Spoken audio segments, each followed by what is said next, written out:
Yo, yo, yo, yo, yo, yo, yo, yo. It's cold, cold, cold, cold, cold, cold, cold, cold. What's up, everybody? Good morning. Happy Tuesday. Oh, how's it going? I guess at least it's not Monday. It's still cold though, dude. Like real cold, man. Jeebus. Yeah. It's not as cold as it has been, but it's still like super, super negative, dude. So we'll just stay inside. We won't stream outside today, okay? No hot tub streams. No outside hot tub stream. I know we had that planned for the day, but we'll have to postpone that. I'm sorry. We'll just have to postpone it. So hope everybody's doing well. We've got video gaming news for today, January 16th, which is about to kick off in just a moment, and then we will dive into another day of Fallout New Vegas. We have our last DLC, which we are currently engaged in. We started that yesterday, and we will keep pushing through that today. Yeah, so we're trying to get through the rest of Fallout New Vegas before we start diving into our January, or basically our 2024 games. We finished up Baldur's Gate 3 from which started last year. We finished up, we got soft locked out of Alan Wake 2, which we started last year, and we still need to finish Fallout New Vegas. So after that, man, we'll be able to dive into our new games for 2024. We have our schedule built, which we do. So you can check that out. Command exclamation point schedule there in chat. You can run that anytime. Check out what the tentative schedule is for the year. You can always take a look at what we've done and what we're planning on doing moving forward. It doesn't mean it won't change, but there's always the kind of roadmap for what we are going to look to do moving forward. But it's bound to change with releases throughout the year and things like that we want to play. So we just try to have a nice roadmap, and that's what that is. But on that note, let's go ahead and dive into video gaming news for this morning. Cool? Let's go.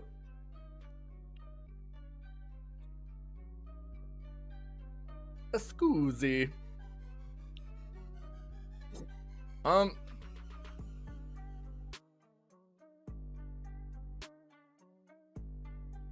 Try something different this morning. You know what I mean? Let's try something different.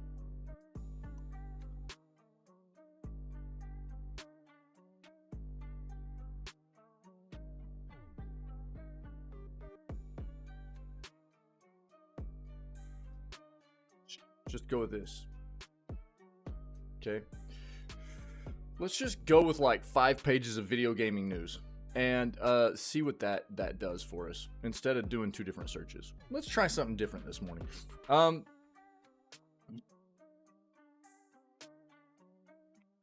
So UK retailer Game to cease video game trade-ins, staff says. This is something that I think is worth taking a talk. We've talked about this in the past. This coincides with especially console players' reluctance to grasp the reality and of digital gaming, right? And what gaming is doing as far as transitioning over into a digital world. It's something that PC gaming did a long time ago, and console has had a much rougher go of it in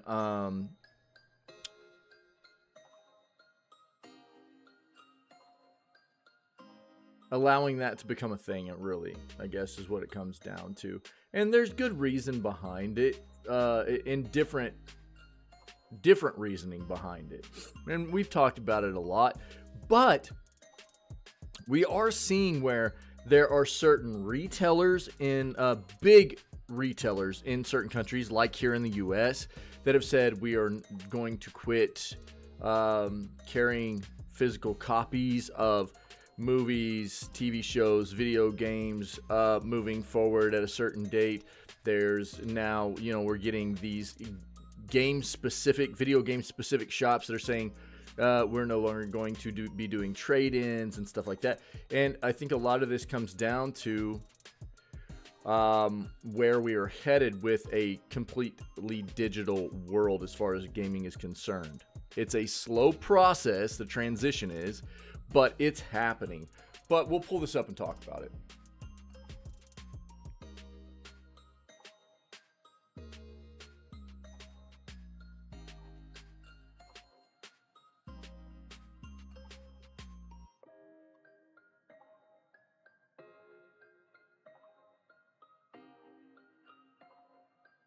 Everybody is trying to find a unique way to beat Elden Ring.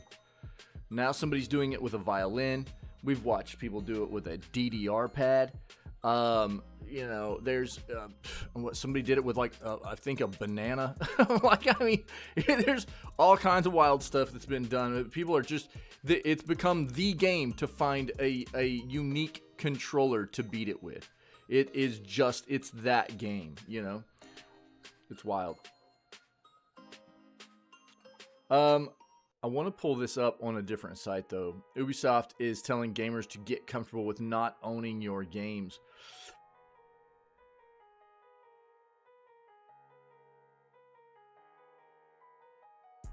Let's look at read write. You don't own your games anymore. Get comfortable with it, says Ubi. You know, one of the big reasons I'm going to say this is probably coming about is because Ubisoft now has a huge foothold in the licensing rights of streaming games because of the Microsoft acquisition of Activision Blizzard, right? So the only way they were able to fulfill that acquisition through the UK Market Authority stuff, whatever their regulatory committee was that they had to bypass, was if Ubisoft or another company got involved. It ended up being Ubisoft. It's a real weird scenario. Basically, for like the next 15 years, every single game that is developed and pushed out as a streaming title by Microsoft, Ubisoft owns the streaming rights to it. So, like, for instance, even if Xbox and Microsoft wants to have those games that they are developing or publishing put onto a streaming service, they have to license their own games from Ubi. It's weird. It's weird. But Ubi had to pay them an upfront lump sum. It's a weird. I don't remember all the ins and outs of it, but that's basically the gist of it. It's really weird, but that's where Ubisoft is probably getting a lot of this sentiment from. We'll dive in here and take a look. They'll probably talk about a little bit of that.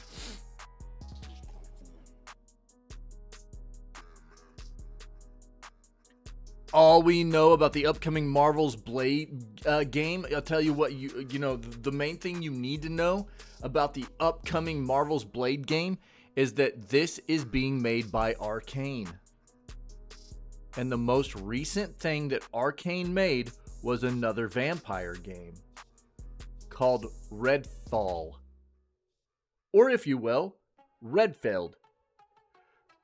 That's what I like to refer to it as. So while a lot of these sites keep I feel like a lot of these sites keep trying to hype people up about Blade, and a lot of these sites keep talking about how Blade's being made by the Deathloop and Dishonored dev, and yeah, it is. And those were respectable games. The most recent game they made was not respectable. It was pretty much trash. And people can come up with all the excuses they want with, well, you know, it's Microsoft made them make a game that they didn't really want to make. I don't care, dude. They made a balls game.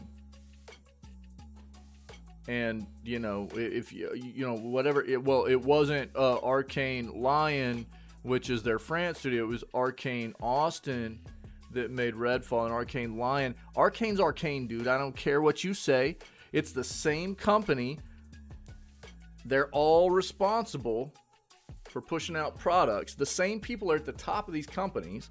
You know what I mean? So I've heard all the excuses here. And I don't care. I don't care. Arcane is Arcane.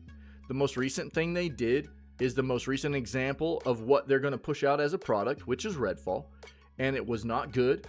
And so the most recent example we have of what they're potentially going to be pushing out next, which is apparently Blade, is that people should be worried about what Blade will be like. That's all there is to it.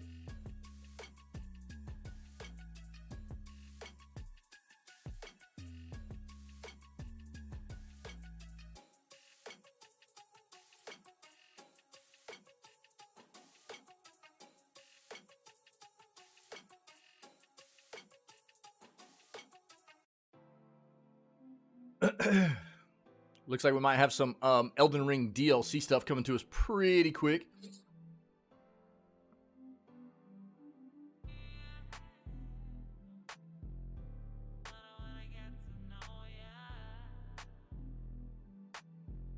We vibing this morning. You guys feel it? Vibing out.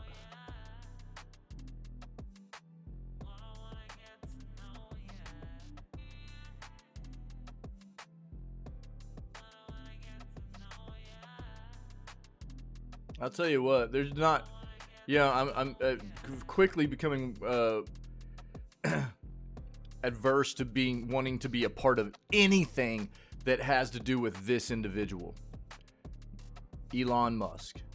I mean, it's been that way for me for a while, but god dang. And I'll put it to the same sentiment of something like, we talk about the VR realm of gaming and how Meta and their Quest hardware is really good hardware and at a very good price point too.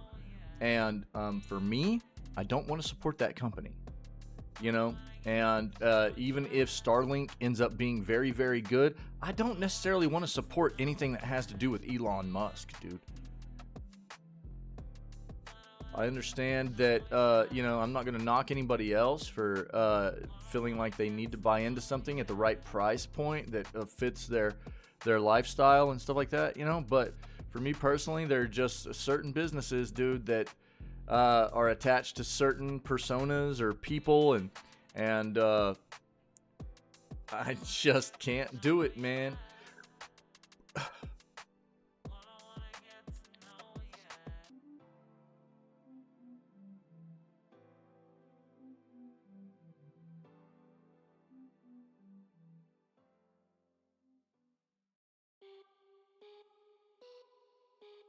What is this? Is this an actual physical trading card game or a digital trading card game?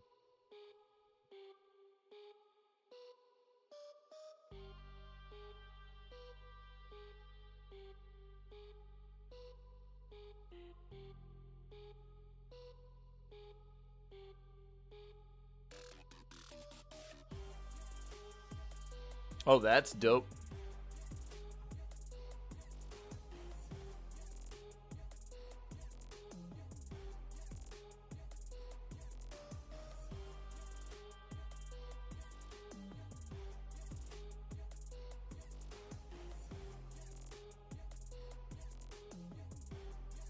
I think it's just a physical trading card game. What is this?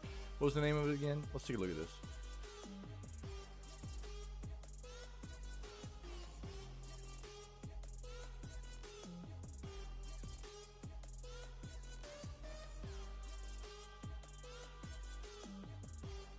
Yeah, physical trading card game. Okay, that looks cool though.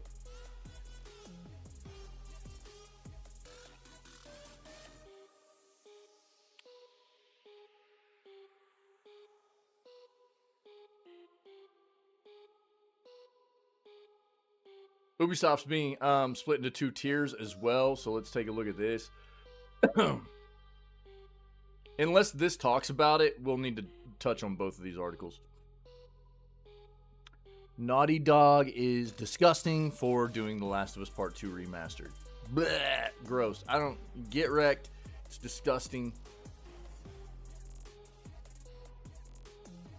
Dragon's Dogma 2 director says newcomers can safely dive in because the hero has amnesia. Dude, it's been so long since I even played that game that I'm not going to remember everything. Or a lot, probably. Dude, I haven't played that game since, like, When did I play that?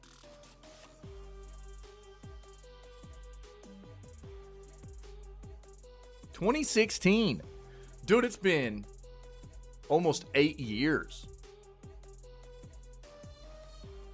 Almost 8 years since I played Dragon's Dogma Dark Arisen. And the game was a banger. I put 130 hours into it. I can't wait for Dragon's Dogma 2. We're going to play it on release. It's going to be fantastic. We're going to have a lot of fun. But, it would be hard for me to recall a lot of that game. Slept a lot since then. But that's cool. You like to see developers incorporate ease of access for additional iterations of a series. Make it easy for new players to be a part of that world where they don't necessarily have to have previous experience, right? I mean, that's a good look.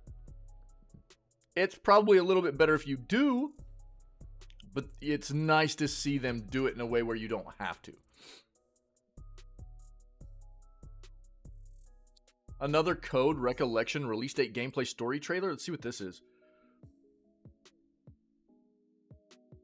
We've talked about and heard about the YouTube games. Apparently they're terrible.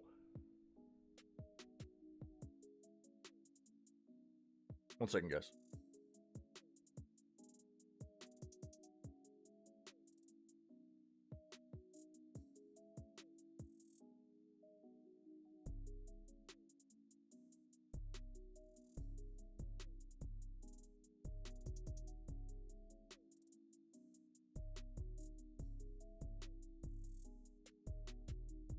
All right, sorry.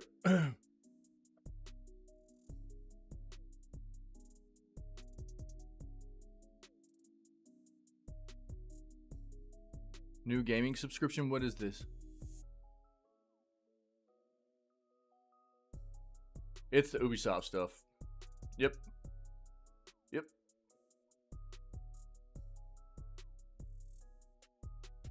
We'll pull that. We probably won't need to read that one as well, but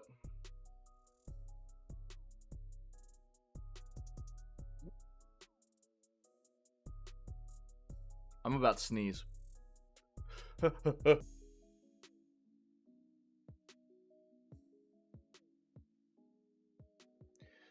Oh. A scoozy. Oh, man. I've got the sneezes this morning, man. Pal World announces early access release date. I want to play this game. It looks really cool. Yeah.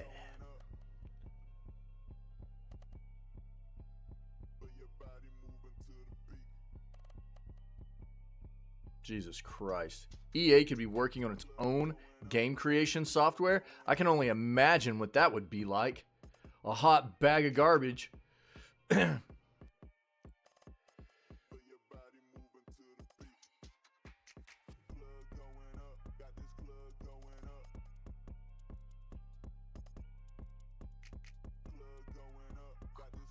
Two Redwall games get a month delay. Let's see what these are. Xbox Game Pass has added 2 new games today, including a horror masterpiece. Let's see what these are. Yo, while I'm thinking about it, let's go ahead and talk about this. Sail Forth is free right now for 2 more days, and then it will become Love will be the next free game on Epic. Also, let me just note something on Steam right now. Some games that are on sale on the front page. Choo Choo Charles is $6. It's 69% off Kappa, okay?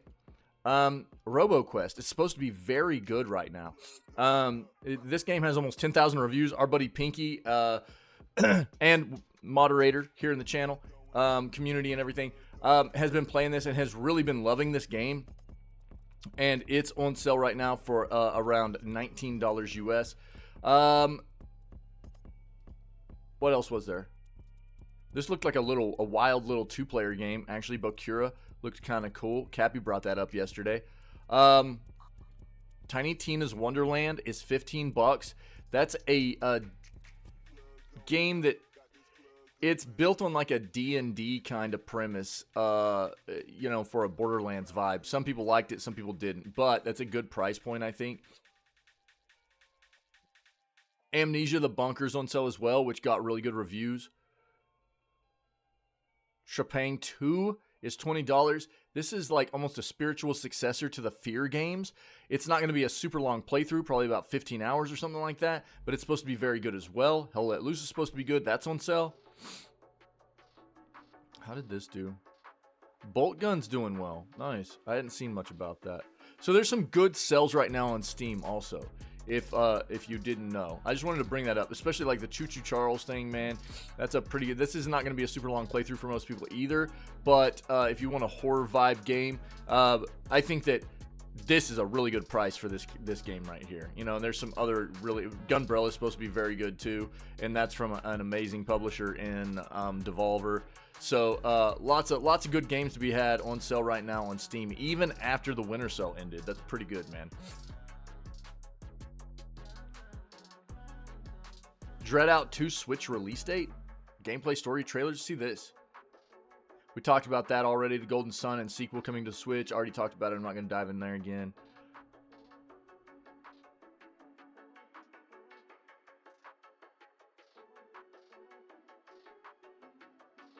CD Projekt Red developers reveal new game Dawnwalker. We've talked about this, but let's pull it back up. It's been a while, so let's pull that back up.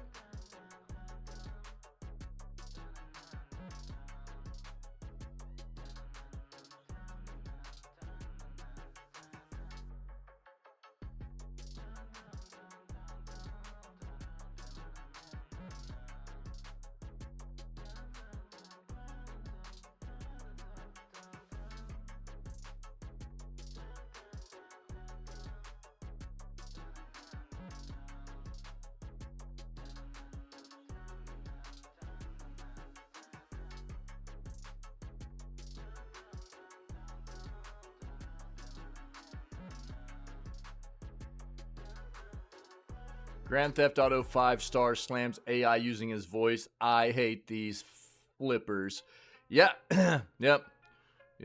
There's a lot of debate and contention in the industry right now about the AI stuff, man. It's brutal to see.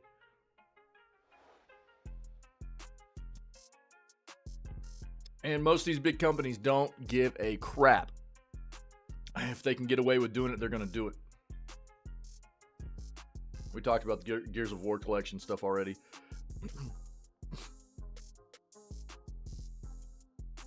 Look, man, I've been calling this, this is all speculation, but even before we've seen anything about speculation, I had been telling everybody that I think you should expect Mario Kart 9 to be coming with the new Nintendo hardware, which should be coming out late summer, early August. I've been saying this for about a year now. It just makes sense. It's logical.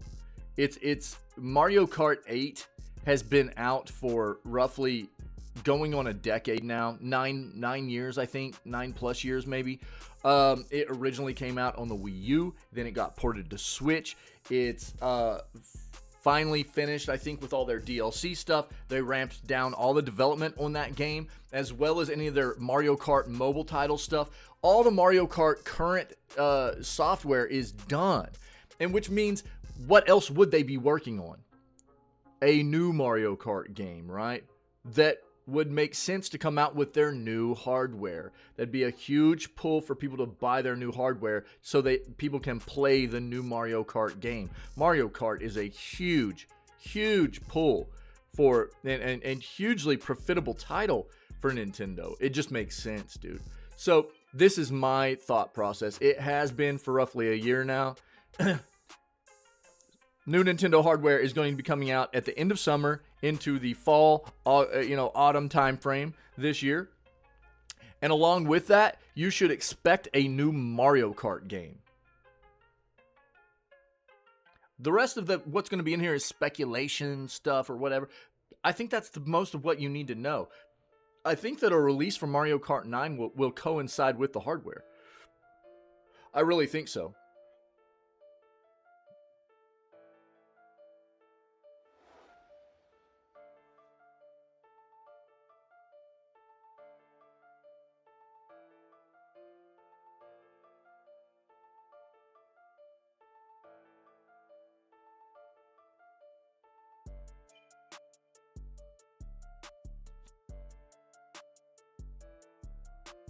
Sony patent would allow players to pin controls to their screen. That's dope.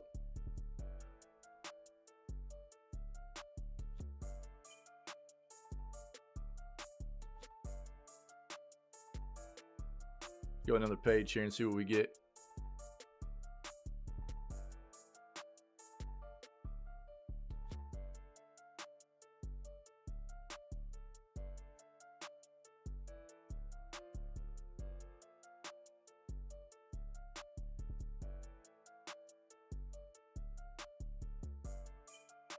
Okay, there's a new Final Fantasy VII Rebirth trailer. Let's take a look at it.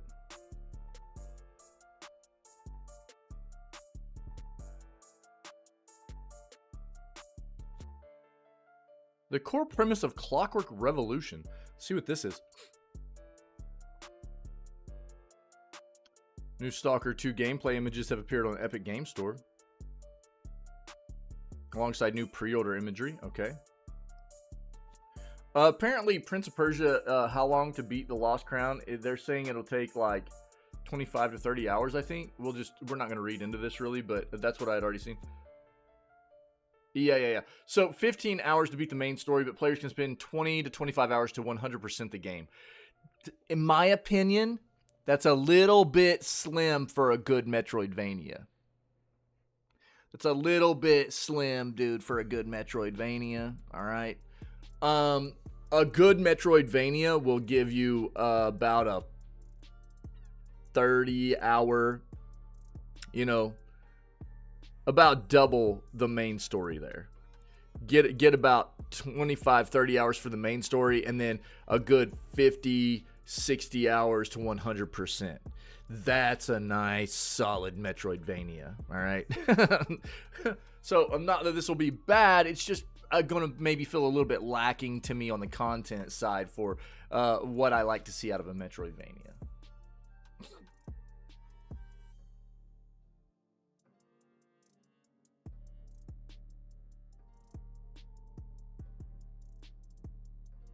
What is that game costing out the gate, by the way?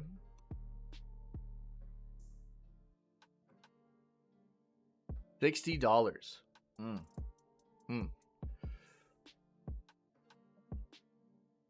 I'm so sick of seeing this too. Look, purchase the deluxe edition to get bonus content and up to 3 days of early access, so you can be a final beta tester. That's what that means.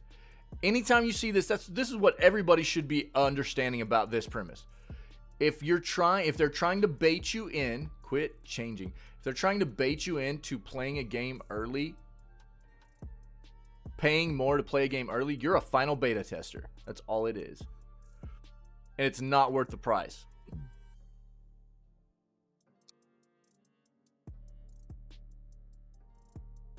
There is a demo. So the deluxe edition is $60. The base edition's $50. That's at least better. $50. That's respectable. That's about on par, I think, with what they did with AC Mirage as well. I'm better with that. I thought that 60 was going to be the base edition of the game. So 50 for the base edition of the game on release, 60 for the deluxe, which gives you some cosmetics and you can play the game early. Not worth, in my opinion. But for the amount of time you can get out of this, that's a more respectable. I mean, considering that other AAA games at the same kind of time to beat are charging you $70. This is $20 less.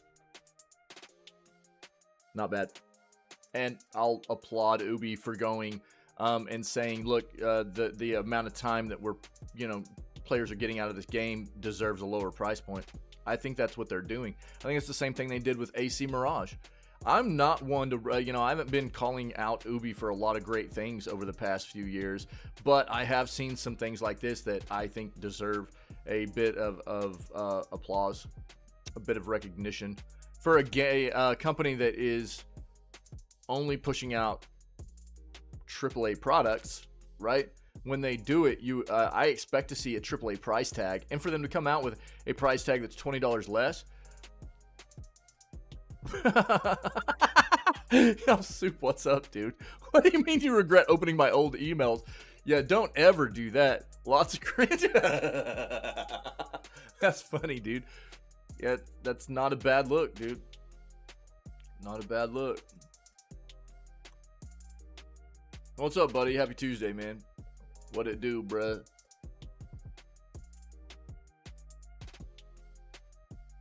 Halo Battle Royale game reportedly canceled at Xbox.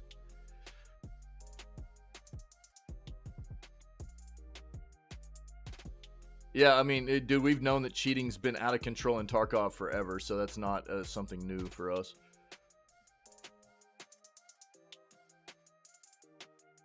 Processing the cringe thoughts. Yo, here's your favorite game. Suicide Squad. Yeah, we've got something up about Dawn Walker already. We'll talk about that. Baldur's Gate 3 dropped surprise update, dude. Okay, let's see what we got here.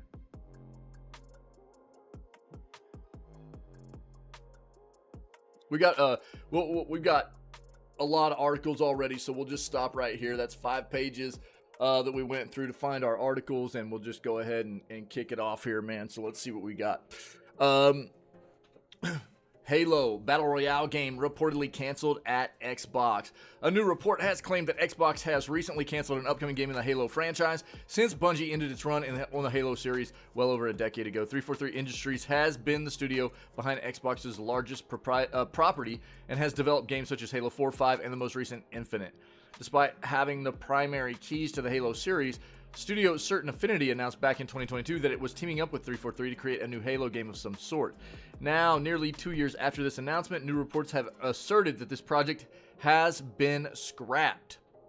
Speaking on the latest episode of the Xbox Era podcast, insider Nick Baker said that he has heard from sources that this Halo game at Certain Affinity, which was seemingly codenamed Tatanka, has now been canceled completely. Previous rumors claimed that Tatanka was meant to be a battle royale game set within the Halo universe, which is something that many Xbox fans have been requesting for years. Despite this excitement from the Xbox community for such a game, it seems that this title will now never see the light of day.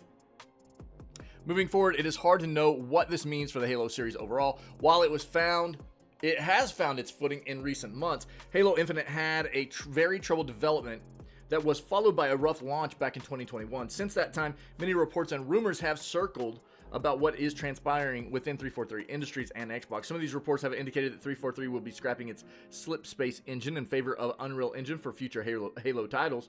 For now, it's not known when a new Halo game may come about, but the cancellation of this title from Certain Affinity suggests it may be sometime before we see anything new from Master Chief. We had heard that Microsoft was so disgruntled and fed up with how bad Halo had been doing overall that they were pulling 343 off of the project, aside from being maybe having an advisory role, but we don't really know, for sure, so we'll see.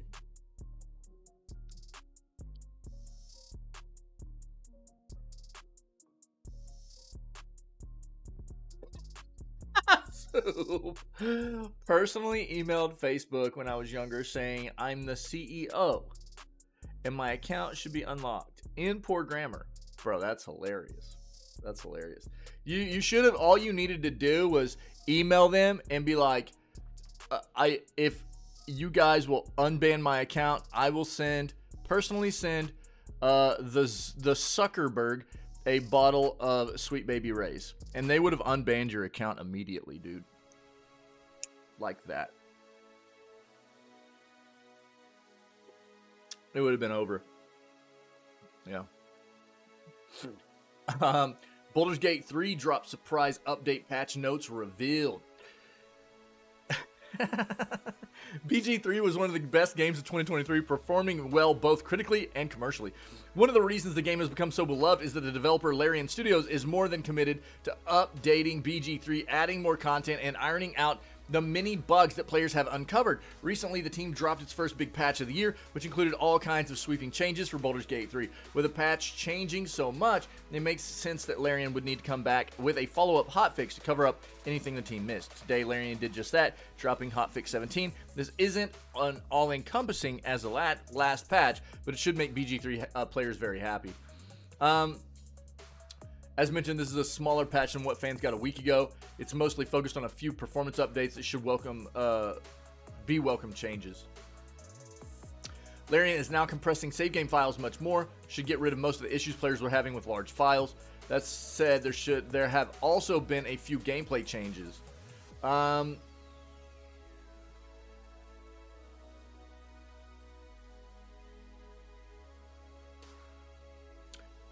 Hello everyone, we've got another hot fix for you today, fixing a few bugs, blockers, and issues. Poor Gel, we know your pain. Sometimes it's easy to read something into a situation that wasn't there. We've sat him down and explained that if someone doesn't offer him a shoe to eat every time, that doesn't mean they never will. You'll find him more likely to stick around now. Please note that with new patches and hotfixes, some installed mods may become temporarily incompatible. If you experience any issues after installing the latest update, please check if the issue persists with all mods uninstalled. If it persists, please reach out to our support team with your report. Thank you for taking the time to submit these issues to us. If you have any bugs to report, please reach out at this link here to our support team. Performance in code, gameplay and combat, UI, flow and scripting. There's some stuff to look at here if you're interested. They'll also have the patch notes on like Steam and Larian's own site, stuff like that. So take a look if you're interested. Too much cringe. Let's see this. Oh, baby, here we go. This is what I'm talking about. Xbox Game Pass Palworld announces early access release date. We knew this was coming. It's been on my wish list for a long time. I don't know that I want to play it in early access, but there's a chance. The release date is January 19th. Early access game. They don't have a definitive date of when it would leave early access. What is the current state of early access version? The core systems of Palworld experience, such as monster catching, battles, exploration, building, and crafting, are already complete. We have more than 100 monsters, a vast open world, over 350 items, and more than 70 types of building. Enough content to keep you entertained even during early access. The price of the game may increase at or closer to the official release, also, they say.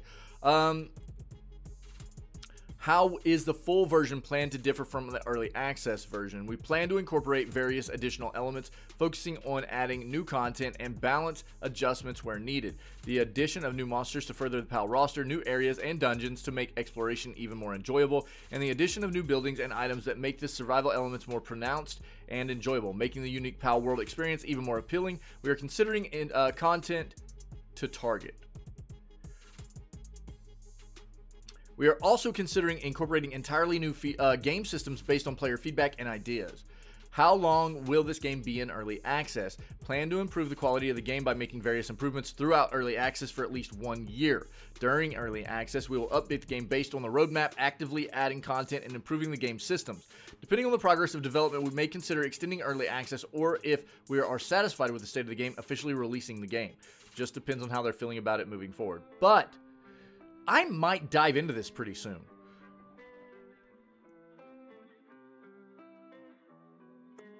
I've been really excited about this for a while now, like around a year, a little bit more than that, I think now. And let's see what this article has to say. I'll link that to you guys in a moment. We'll watch the trailer. Excuse me, watch the trailer and everything too, okay? Palworld! It's like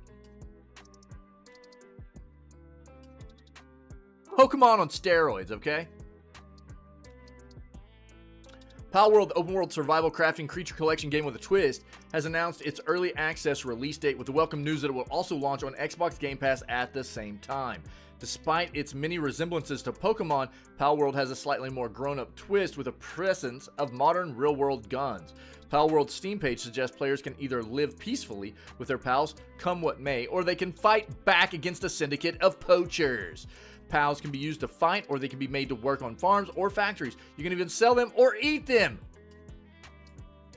proclaims the description. The developers behind Pal World are Pocket Pair, most famous for their game Craftopia, which is also still in early access and has been for 3 years. That's a concerning look there. It's releasing on January 19th on both PC, like I just showed you on Steam, and on Xbox, including Game Pass, right? Here's the announcement trailer. Release date announcement trailer, excuse me.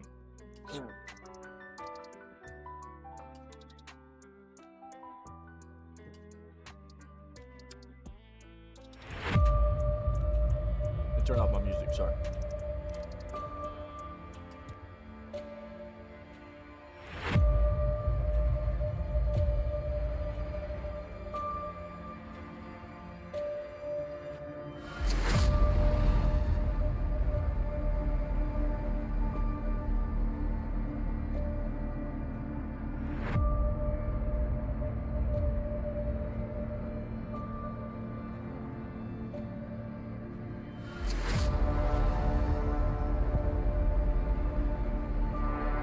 Eat your heart out, Pokemon Arceus. You know what I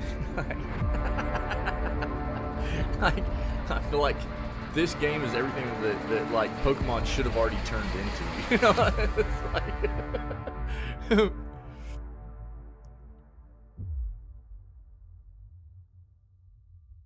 it just feels like a much more immersive world.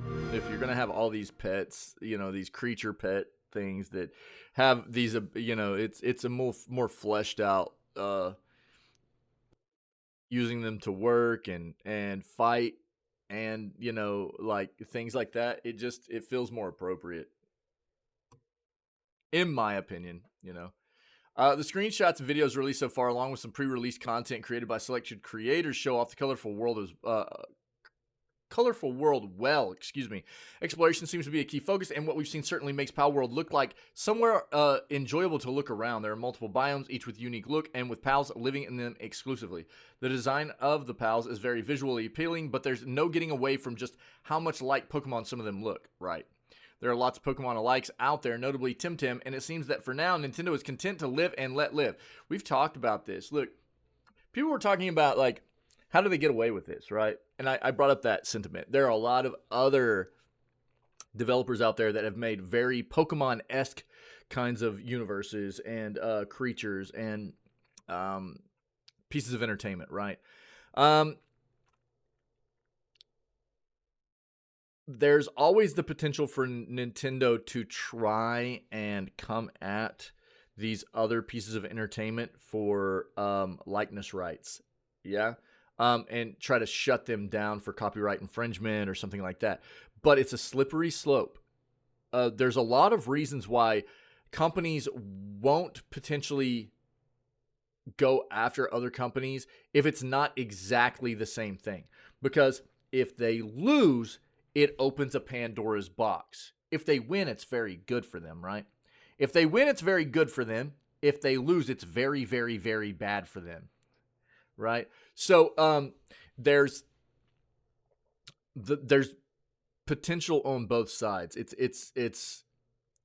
a really, really slippery slope, if you will, for what the potential is, depending on the outcome of these kinds of legal fiascos and or proceedings, if you will. And so that's probably why Nintendo hasn't taken a huge dive in against many of these developers and these worlds they've created that are very Pokemon-esque. Yeah. It doesn't mean they won't. Like they say right here, it remains to be seen whether the more adult nature of Pal World, with its guns and dark undertone, will provoke Nintendo into action. And here's the other thing.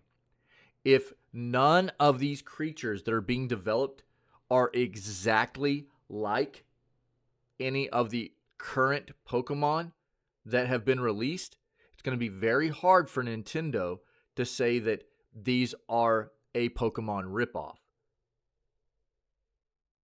Because it's not the same exact thing. They would have to be able to prove that these are in fact an exact like duplicate of what Nintendo has made with Pokemon. And that's a very hard thing if there are differences. if there are distinct differences, it's very hard for them to do that. So you will just have to see what happens moving forward. Pal World is set to join a host of exciting new games on Game Pass and on PC and Xbox for its early access launch on January 19th. Yep. This is very cool. I'm very excited. I know we have other community members that are excited about this as well. I'll link this.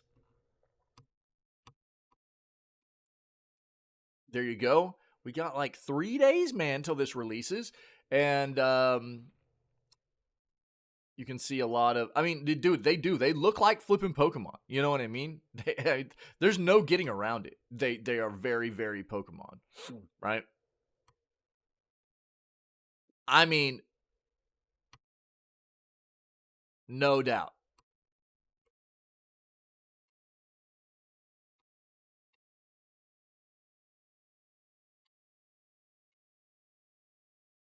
But I love this. I mean, dude, this is, in my opinion, Pokemon should have gone this route a long time ago. Having like a multiplayer world where you can ride around on your Pokemon together, you can flip and use them to a greater extent as, you know, you collect more and more. They have, you know, maybe different Pokemon that have are better at doing different things. Like this game, they said, you know, you're going to be able to have like factory kind of situation set up. You're going to have farms set up. You're going to have different Pokemon that are better at doing different kinds of fighting and stuff. You know, you're going to be trying to accumulate more, and they're not Pokemon, excuse me, the pals or whatever they're called. You're going to be accumulating these because you're going to be looking for the best ones to farm, the best ones to do the factory work, the best ones to eat, the best ones to you know, go fighting with, and the best ones that are like mounts. And you know, dude, I mean, why has Pokemon not gone this route in like a multiplayer like experience and stuff, and tried to flesh out what Pokemon could be and should have been? You know, it gives you more reason to try and accumulate more of the you know, monsters or beasts or whatever. I've wondered why Pokemon hasn't gone this route. But you know, I like the incorporation of the like modern weapons and fighting with your pals and stuff like that. It looks very dope, dude. It looks really cool. You get like base building and stuff like that set up. It's really wild. It looks like it's going to be cool. I hope it is, dude. I hope it is. Really, really excited about this. They are saying though, now, can you actually... Yeah, so it's releasing in early access, and what they said is, I don't think it says how much it's going to be yet in early access, but when it does release in early access, it'll be a certain price point, and there is the potential for this game to increase in price like many other games when it does full release. So just understand that, okay?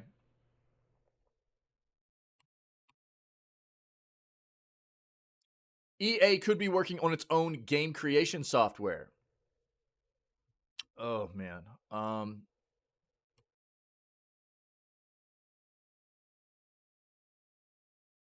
Oh, it didn't pop off. That sucks. Yeah, ferret. Yo, what happened to my flipping, dang it, dude.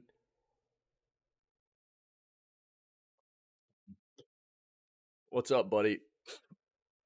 Well, that didn't work the way it was supposed to. Yeah, I know what you meant, dude. How you doing, buddy?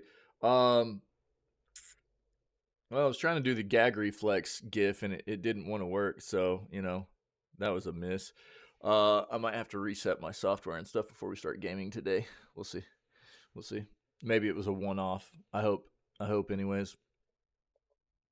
We'll see. We'll see. Of course, I tested everything before I started streaming. Everything was fine, and then I start streaming and things aren't working, you know? Gotta love it. Yeah, it's not working. God dang it, dude. What the crap? Here, I'll refund that. Disappointed! This is what happens sometimes, though. Like, some of them will work and some of them won't. I don't know why it happens like that. But let me give Soups back. 1 second.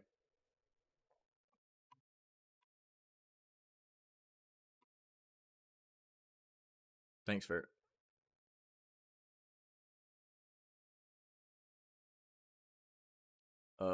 Please. I'll just have to reset the stuff in between the news and gameplay. Make sure everything's working okay. I can't do it right now without kind of shutting everything down, so it sucks. But it is what it is. Well, it's one of those things, man. If things just worked seamlessly, this wouldn't be the the place it is. You know what I mean? There you go, buddy. There's your points back, Soup. Price of showbiz. That's right. Refund corporate apology letter.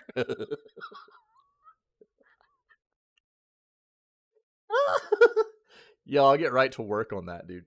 I'll get right to work on that. Yeah. All right. Well, let's let's dive in. Yeah, you're not wrong, dude. Pokemon MMORPG. I mean, like it's like the perfect universe for it, dude. Like I really hope they don't shut Pal World down because the premise behind it seems really cool, dude. I'm excited about it. I know there are other people that are excited about it too. It looks dope. Um, so we'll see what happens, but I think it looks cool. I hope it is good. I hope it is good because the premise behind it's neat. A multiplayer experience with the beast capturing thing and base building, resource gathering, and there's a lot going on there. It's a mashup of a lot of cool stuff. I think. Just tired. Have to go back to work tomorrow. Boo. Nah, it's cool, man. You can take another day. Just let them know I approve. I approved it. Let them know OA approved it, dude. Everything's fine. Yeah. All right, let's dive in here, dude. So I was trying to do our gag reflex gif here because this makes me want to gag. I mean, EA could be working on its own game creation software. They can't even make games on other engines, let alone, can you imagine what their own in-house creation software would be like? Give me a flipping break, dude. EA is terrible. They're so gross, dude. Like, I can't imagine that them coming up with their own in-house engine would be anything any better than what they're already doing on, engines that are well built and seamless and intuitive. You know what I mean? A newly published patent reveals that the game publisher EA is possibly creating its own software for developing video games. A new patent suggests EA is working on a new game creation and marketplace software similar to Unreal Engine and Game Maker. Software would provide users with assets, source code, and game editing tools to create and develop their own video games. Software aims to make game development more accessible and can be useful for aspiring game developers. You know what this means? This means that what EA wants to do. EA wants to go, oh, hey, here's a free-to-use engine, and anything you make on it is going to become ours. That's what EA wants to do. According to a recently published patent, EA is working on a new game creation and marketplace software. Patent shows that this software would function similarly to Unreal Engine, Game Maker, and even the building games in Roblox. While there's no official confirmation on what EA is planning to do with the software, it does reveal what the company has been working on. Founded in 1982, EA has become one of the grossest video gaming companies ever to be established. Let's just leave it at that. In this latest EA patent publication, details are given for software that would provide users with source code, graphics, sound, and more, all of which would be available in a marketplace where these assets could be acquired through trades, currency, tokens. Oh my God. Or credits. Exactly, Ferret. Exactly. Yeah. Game editing and creation tools would also be provided, allowing users to take their acquired assets, use them to develop video games. It is noted that users could make original games or edit pre-existing games, expanding opportunities for creativity and welcoming communities who enjoy mods in video games. However, companies frequently file patents that never get used, so there is no guarantee this game creation marketplace from EA will ever be fully developed. And let's hope to God, whoever your God might be, that this does not come to fruition for EA. What a disgusting organization, dude.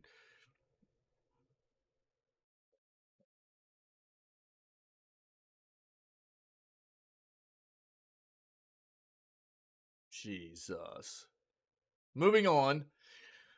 Um, 2 Redwall games get a month delay. Let's see what these are.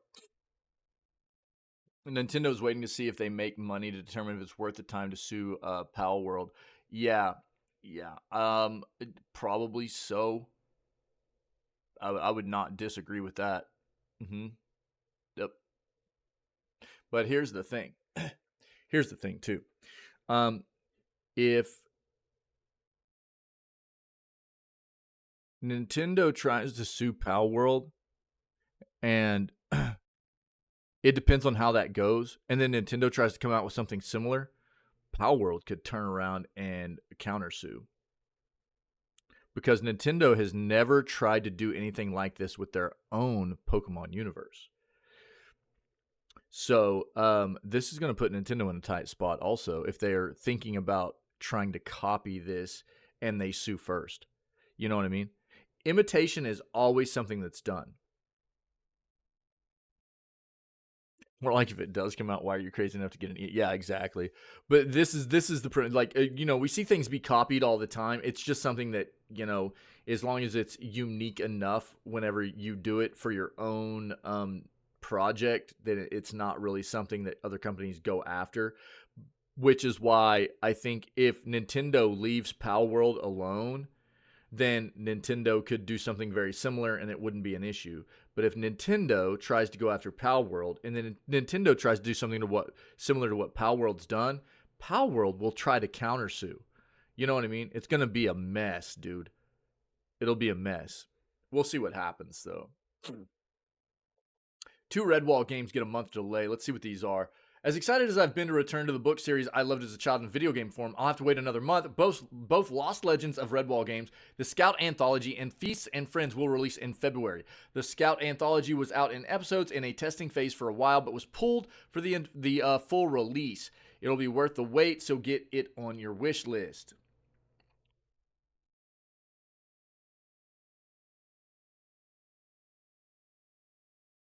Yeah.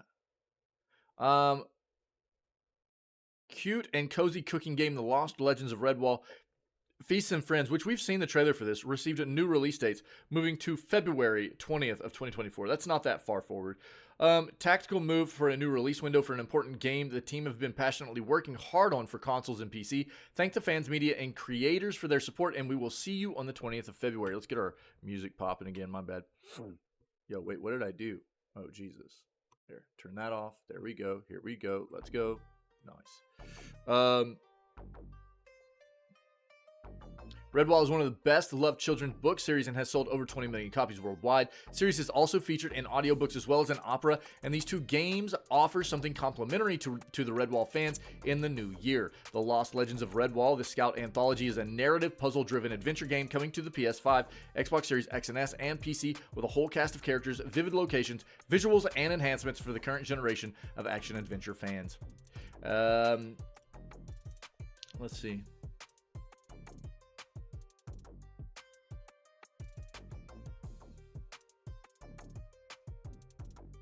Yeah, if you haven't seen this yet, I'll just link this to you. Okay, this is the actual game on Steam.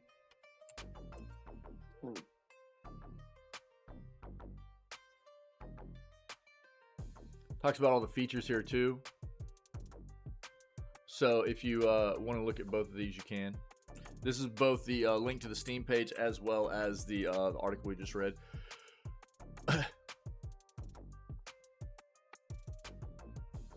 Yeah, exactly. That's why, I mean, I don't know.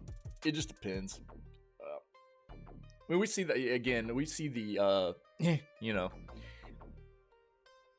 that whole emulating what other companies have done very well. We see that a lot, right? We see that all the time.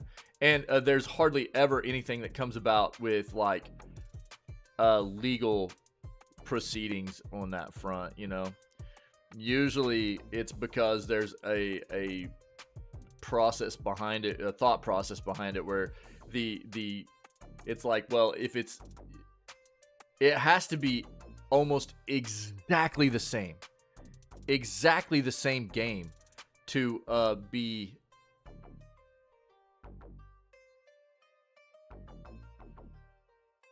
legitimate enough to be taken down. You know what I mean? It can be so similar. Like, dude, what's the game coming out? There's like this this game coming out from the X. There's some X League of Legends devs.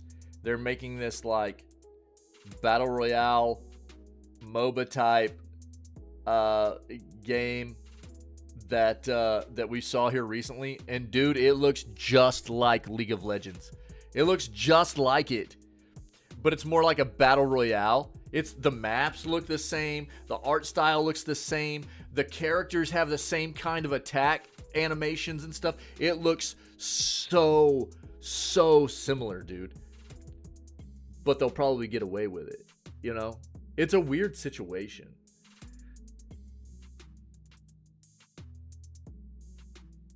I don't know. It's really weird. I don't think that anything will probably happen with Nintendo and Pal World, honestly. But you never know. You never know. So let's see what this is. Xbox Game Pass adds 2 games today, including a horror masterpiece. What do we got coming to the service here? What we got? Get real big.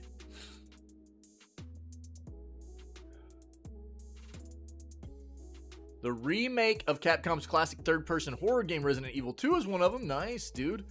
RE2 and Those Who Remain join the service. So these are the 2 games that have joined Game Pass and PC Game Pass libraries today. Resident Evil 2, there's the trailer, and Those Who Remain. Here's another trailer for that as well. I'll let you guys look at it. Just know if you're a Game Pass subscriber, these are the new titles that are on your subscription service. Go take a look. Dread Out 2, Switch release date, gameplay, story, and trailers. Let's see what this is. Fight against those ghosts of Indonesian urban legend. Here are the details for Dread Out 2 Switch version, including its release date, gameplay, story, and trailers. Do I know this? Let's turn off the music for a second.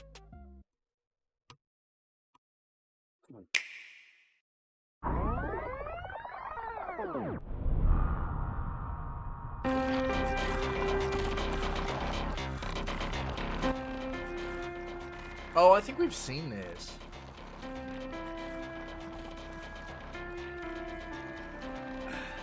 Holy moly, you can talk to a ghost too?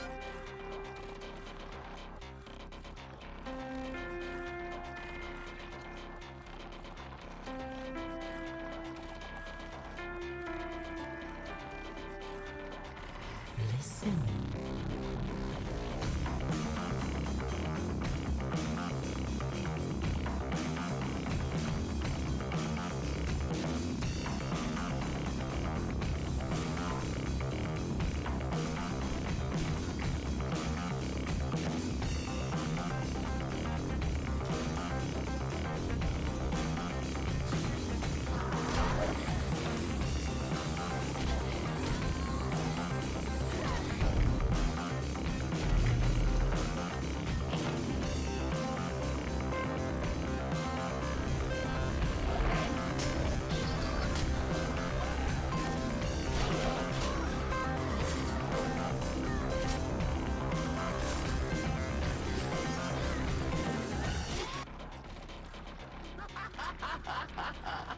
Yo, this looks wild, bro. I don't know if we have seen this, actually.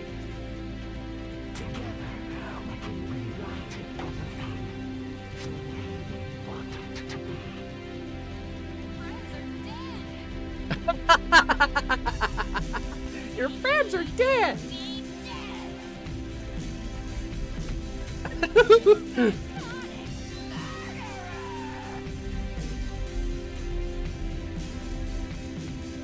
Looks not for me. Wait, quit lying, Ferret. I know you love these kinds of games. On the 18th, huh? Nice. Yo, that's wild. Dread Out 2 is a release date of January 18th. On the Switch, physical launch edition will also be available on the 25th. Contains the following: the base game, Linda acrylic stand, Dread Out 2 towel, thank you card, outer box, and lenticular sleeve. Alternatively, players who want to play the game now can also get the game on PS4, PS5, Xbox One, and Series X and S, and PC. Third-person horror adventure game. Emphasis on exploration and combat. Yeah, it looks pretty wild, dude. It looks crazy. Here, if you need anything out of this, take a look. I know you love the spoopy stuff, dude. Here you go. Blah. Yeah, okay. Start here. CD Projekt Red developers reveal new game Dawnwalker. Dawnwalker is the debut game from Rebel Wolves, which we've talked about this before, but it's been a little while. Studio founded by CD Projekt Red alumni. Rebel Wolves, the studio founded by former developers of CDPR, The Witcher 3, Cyberpunk, obviously, right, has revealed the title of its debut game, Dawnwalker, alongside a new image depicting a sword-bearing figure flying through the air. While the studio has been secretive about what's to come, it's now ready to reveal more. As previously detailed, the game is a AAA IP story-driven RPG saga for PCs and next-gen consoles, and it appears to be set in the Middle Ages. Recent hints reveal it may be a high fantasy story with a focus on vampires, potentially inspired by past work on The Witcher 3 Blood and Wine. In addition to its latest teasers, Rebel Wolves has revealed CDPR alumni Mateusz Tomaszkiewicz, I butchered that, is serving as the game's creative director. We want to craft a world that you will want to explore and deep dive into and tell stories that make you care about the characters, he said in a press release. We aim to deliver an experience that will allow for a variety of choices and room for experimentation when replayed. Helping craft this experience with so many talented people will be my mission at Rebel Wolves. Can't wait for everyone to see what the team has been up to for quite a while now. While Rebel Wolves is keeping its cards close to its chest, only confirming the name of the game following some internet sleuthing, which revealed copyrighted name filings in 2022. As for the game's nature, the name is certainly very evocative and has already inspired much speculation. The vampire theming is easy to assume based on the teaser image posted by Rebel Wolves. The figure in the image holds a sword suggesting medieval warfare, but it's freehand sporting long claws, and it has a shadowy trail behind it that suggests flight, potentially in the form of bats. Yeah, dude, we've talked about this already. This is it? Bro, this is old info.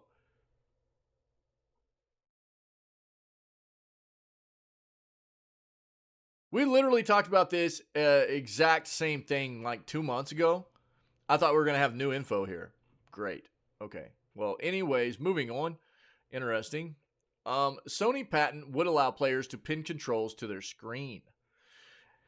A recently published patent by Sony reveals an in-development software that would allow players to have an easier way of checking a game's controls. Sony, here's the highlights of this. I'll pin it so you guys can look at the rest of this, or I'll link it. But Sony is developing new software to help players learn and memorize a game's control scheme by pinning a list of controls on the gameplay screen. Recent patent filings from Sony also show its intention to assist new and returning players with features that reduce learning curves. While there is no guarantee the software will be implemented, as with all patents, players may benefit from having a secondary display of controls on screen without pausing the game. Interesting.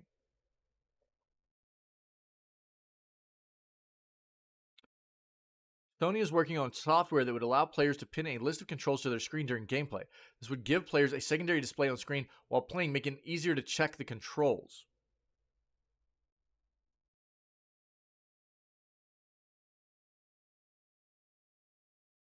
With this new control pin software, players would no longer need to pause the game and open a menu to check which buttons to press. Instead, they could pin the controls on screen, then remove the secondary display once they are comfortable with the gameplay. This is actually a nice thing for accessibility. People that might have some memory issues and stuff like that, you know. Maxine, what's up, friendo? How you doing? Happy Tuesday. It doesn't mean, again, this is a, again, I mean, and it is just a nice quality of life thing for people that might like to have this option. It doesn't mean that you have to have it turned on, right? Options are good. Options are good. And especially on the front of maybe something that could be seen as an accessibility thing. This is not a bad thing, for sure. And so, hopefully they implement this. I think this is a great thing for them to look towards doing, actually. It's not, I think, a hard thing to do. And, you know, but it is a patent, and we know that how this works. This basically means that the potential for this to come is, who knows? So many patents. Patents are filed every single day by these kinds of companies, and most of them don't necessarily come to fruition. So we'll see. New Final Fantasy VII Rebirth trailer highlights death and rebirth themes. We'll have a trailer here, so we'll watch this, and I'll turn our music back on. Hard as it might be to believe, Final Fantasy Rebirth is just over a month away from a release, and to celebrate, Square has released an all-new trailer. Trailer offers little in the way of story details, but does put a big spotlight on the central theme of the game. Between shots of the gameplay and cut scenes, the trailer states that those destined for Rebirth do not fear the unknown. That fits in well with a lot of what we've learned about the game over the last few years, while building on the overall mystery that's been surrounding the title. The new trailer for Final Fantasy VII Rebirth can be found below. Let's see this new trailer, yo. Sephiroth's the baddest boy.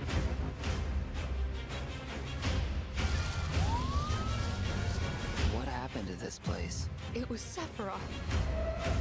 It can't be. Oh, it can be, He wants Barrett. to finish what he started and rule over the planet. You coming? Way ahead of ya. We have to help them. Let's get to work. You are truly a model soldier. We can handle this. I will reclaim our world.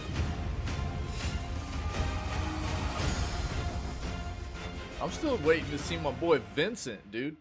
You know, I always liked Vincent. I haven't seen anything about Vincent, dude, in any of these new games yet. Oh, Jesus. Cool. Rebirth is the second game in a planned trilogy remaking the original Final Fantasy. I don't even know if he'll be in this one. He might not be until the last one. Final Fantasy VII, by their very nature, remakes tend to be predictable, but the same can't be said for the events surrounding Rebirth. Remake saw Sephiroth actively working to change destiny. Sephiroth's actions already seem to have had some impact, as the game's conclusion saw Zack Fair alive and well. Zack isn't the only character that has seen their destiny changed, as Biggs is also alive and well despite dying in the original Final Fantasy VII. These rebirths have resulted in 4 years worth of rumors, as fans have been speculating about whether or not Aerith will die as she did in the 1997 game. What a tearjerker, dude. Yeah, you know, Final Fantasy VII is like my favorite game of all time. And, dude, the Aerith, you know, death was, oh, God, brutal, dude, just brutal. Release date and platforms, February 29th, PS5, obviously. Exclusive. It'll be a timed exclusive. Won't be available on other platforms until at least May of this year. But I wouldn't expect to see this game come to other platforms until sometime next year at the earliest. To be completely honest with you. A PC version is all but guaranteed, but it won't be as quick as this. It just won't. PlayStation's not good about that. Sony's not good about that. Final Fantasy Remake similarly started out as a PlayStation exclusive before making the jump to PC about 6 months later. At this time, there's simply no way of knowing if Rebirth will follow a similar release schedule or if the PC version will be ready to go right after the exclusivity window ends in May. Also know this. Even if it's 6 months later, that would put it in 2024. But Square's not great at their PC ports. They're not very good, actually. Pretty bad, honestly. And their PC port of Final Fantasy VII Remake was pretty terrible, actually. And which is what prevented me from buying it initially. And I mean, at this point, I've waited so long. I think what I'm probably going to do is wait until all the games come out on PC, and then I'll play them all on PC. Because this is what I'm expecting to happen. The Final Fantasy Remake, Rebirth, and then the third one, so it'll be a trilogy, right? When they all come out, and they're all ported to PC, there'll be a package. That's what I'm expecting. There'll be a package for the PC that will include all the games. And when that happens, I'll buy all of them. And then we'll play all of them in succession. You know, we'll play them successfully. We'll play Remake, Rebirth, and then the third one as well. And it'll be dope to just play them back to back to back like that. That's what I'm planning on doing. So when that happens, that's what we'll do. Whenever we're able to do it. But I'm not buying a PlayStation just for this. I'm so over PlayStation, dude.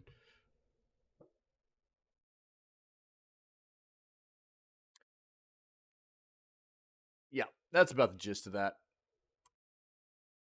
Catching up on some family time. Nice. Might go see some Mar later. That's cool, Maxine. Nice, dude. That's awesome. Love to hear it. Love to hear it. Let's get our tunes popping again. The core premise of Clockwork Revolution explained. First revealed in the 2023 Xbox June showcase, Clockwork Revolution is set to be a time-bending FPS action-adventure with a whole lot going on. Clockwork Revolution is an upcoming first-party game for Xbox with a steampunk aesthetic and time-bending gameplay. Players take control of a protagonist who discovers a device that allows them to travel into the past and alter the future. The success of Clockwork Revolution will depend on how well it handles the complexities of time travel mechanics and balances its gameplay with a story and art style. Xbox has a lot of promising first-party titles in development right now, while huge titles like, let's pull that up real quick.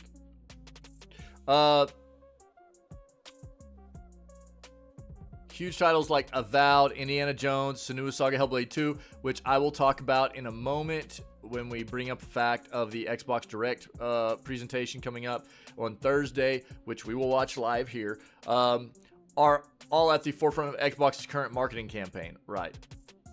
I have reservations about Avowed, even though that's Obsidian, and Obsidian is a fantastic developer.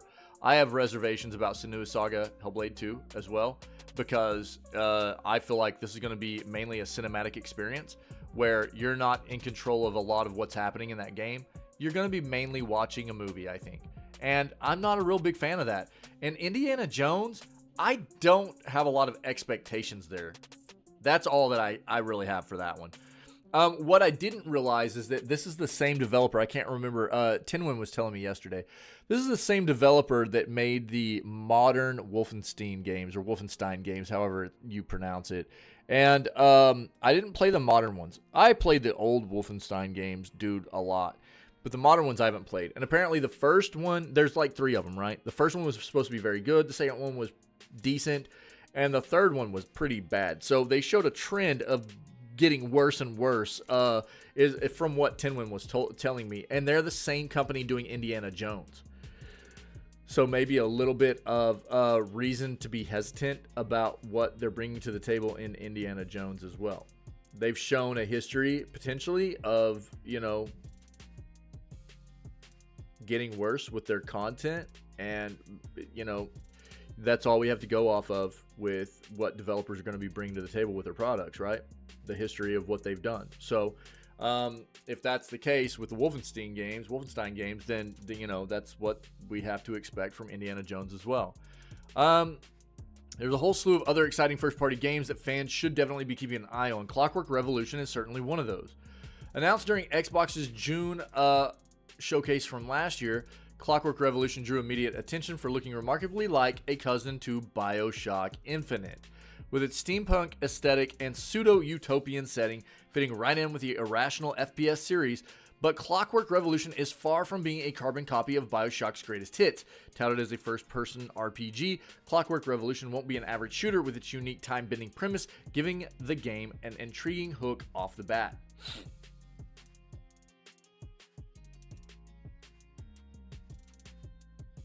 The game sees players take control of a currently unnamed protagonist who has just discovered a mysterious device that lets them travel into the past.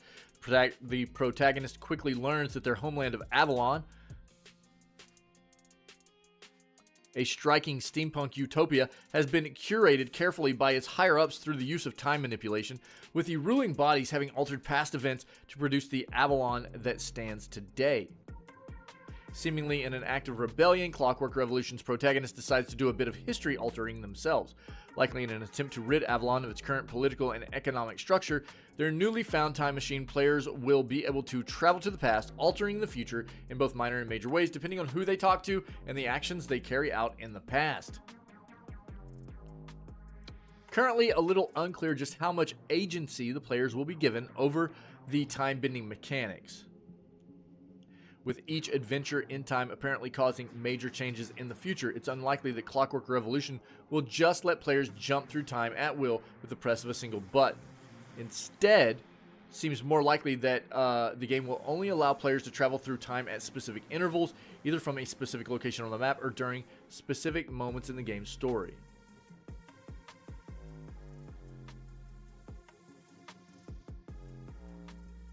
Yeah, time travel stories are notoriously difficult to get right. It's even truer for video games that revolve around the concept. Yeah, while a movie or TV show based around time travel can tell one linear story, a game that plans on giving the player unprecedented freedom in how they approach this time-bending mechanic can cause a whole litany of other potential issues depending on how the player acts in certain scenarios, right? Yeah. So we'll have to see what comes here. Let's, bruh. What?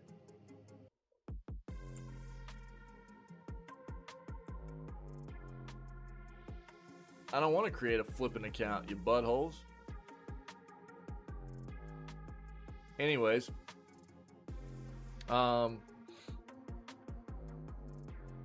Let's pull up the trailer real quick.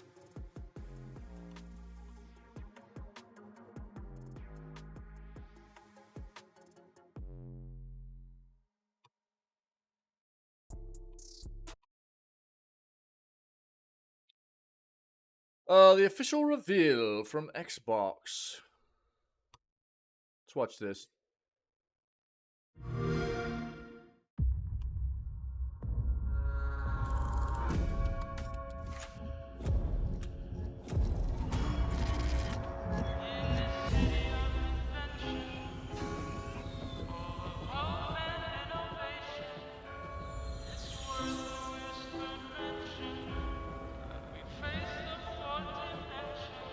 This city is a miracle of progress.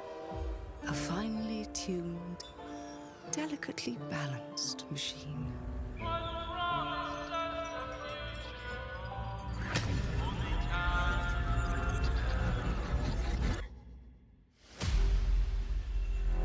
But it only takes one rebellious little gear to ruin everything. If you resist my rule,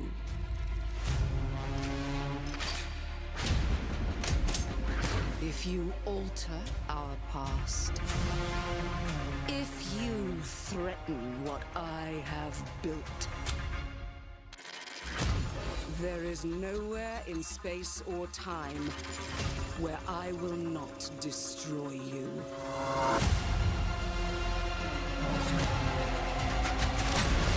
Oh, that was sick, dude.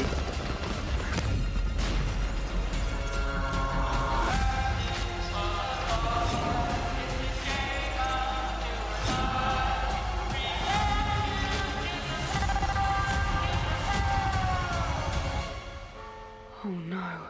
What did I do?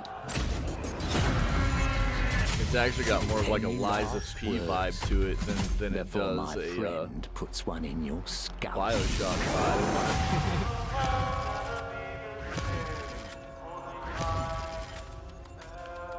Obviously, a whole different genre of game, right? But the aesthetic of it, the setting of it, and stuff. Play it day one with Game Pass.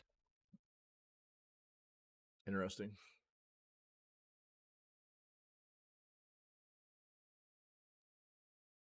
Okay. Moving on. Yeah, so just so everybody knows, tomorrow is our day off, right? So our normal day off is Wednesday. Tomorrow is Wednesday. Oh, so it'll be our down day. But when we get back on Thursday, woo, excuse me, man, I'm sorry. When we get back on Thursday, it will be January 18th, and that means we will be ending the stream on Thursday with our Developer Direct. That is Xbox's first big showcase to start the year. It'll be happening at 2 p.m. channel time, right? 2 p.m. Central CST, CDT. That's 3 p.m. Eastern time. That's noon or 12 p.m. Pacific. That's roughly, or you can see 8 p.m. GMT. I think what most of our European friendos are actually about 7 hours ahead, so that's 9 p.m. for a lot of our European friendos, or 2100 hours, whatever. Yeah, strong steampunk. Yeah. For that last one, yeah. So I mean, convert all wherever you're at. I gave a lot of time zones there for hopefully I hit most of them for people, but if I didn't, then convert. And if you want to come hang out and watch it with us, we will watch this live. It'll be the way we end our stream on Thursday, and we'll have some fun checking out what the Xbox Developer Direct has to bring to the table for us, okay? New Stalker 2 gameplay images appear on the Epic Games Store. We can pull these up if we need to, but we'll probably get the gist of it right here. Several new gameplay images have appeared on the Epic Games Store alongside new pre-order imagery of the game's social media pages like Facebook. The new images were posted to Reddit r Gaming Leaks and Rumors as a leak, but the subsequent update on the game's social media pages suggests that this isn't the case. Although not much can be gathered from the new images, we do see that the game now has a new HUD, or heads-up display. According to YouTuber Antitoso, what is that, IV? So that would be 4. Gameplay could be shown any minute. So you can see all the new images on the Epic Games Store. The new updates and rumors have led some players to believe that an impending announcement could be made at the Xbox Developer Direct on Thursday, like I was just talking about. However, Xbox has not announced that the game will be there, and instead has only revealed first-party games. It has been already announced that Stalker 2 Heart of Chernobyl will still be released on the Xbox Game Pass service from day one, leading some people to believe that a shadow drop could be likely. At the time of publishing, Stalker 2 is set to be released in the early months of this year, but the developers are yet to give a definitive release date. GSC Game World, the developers, are mainly located in Ukraine and have found Stalker 2's development difficult since the Russian invasion. Yeah, gameplay has been showcased at events like Gamescom, though suggesting the game could be on schedule to release in its currently intended window. Yeah, they've had setbacks, obviously, because of that. I think that's why, I've been trying to tell people to give them a little bit of, leeway when it comes to the issues they've had with getting the game released and finished, and needing to have some delays. It's appropriate. They've had a lot of struggles being a Ukrainian developer, and it's been honestly impressive. They've found ways to keep pushing as fast as they have on getting this done with that kind of situation surrounding them. So there's more important things going on than them finishing this game. Absolutely. And I think that they deserve all the time they need to get this done, and first and foremost, making sure that they're taking care of themselves and their loved ones. You know what I mean? So I think that's something that I've been trying to push as a premise for everybody to understand about GSC Game World as the developer, and where they're located out of, being Ukraine, and what they've been having to deal with through this entire process. So, but it looks like we are getting some new Stalker 2 stuff coming to us, and it looks like probably the game is going to release very soon. So we'll keep our eyes and ears open for that. Another Code Recollection release date, gameplay, story, and trailer. Here's the release date, gameplay, story for Another Code Recollection. Relive and replay a well-loved classic. Here are the details. Let's see this real quick. Turn off our music. The day before my 14th birthday started off pretty bad. But inside, I felt tossed in a storm. I was so excited. True! But also lost. I thought you got and lost. angry. I've How are never you? felt so How are you torn feeling? apart. Who could blame me? Happy Tuesday. I mean, my dad. I always I didn't thought really he was think you got dead. lost. But he's alive! Uncover mysteries and visions of the past in this 2-game collection, fully enhanced for the Nintendo Switch system.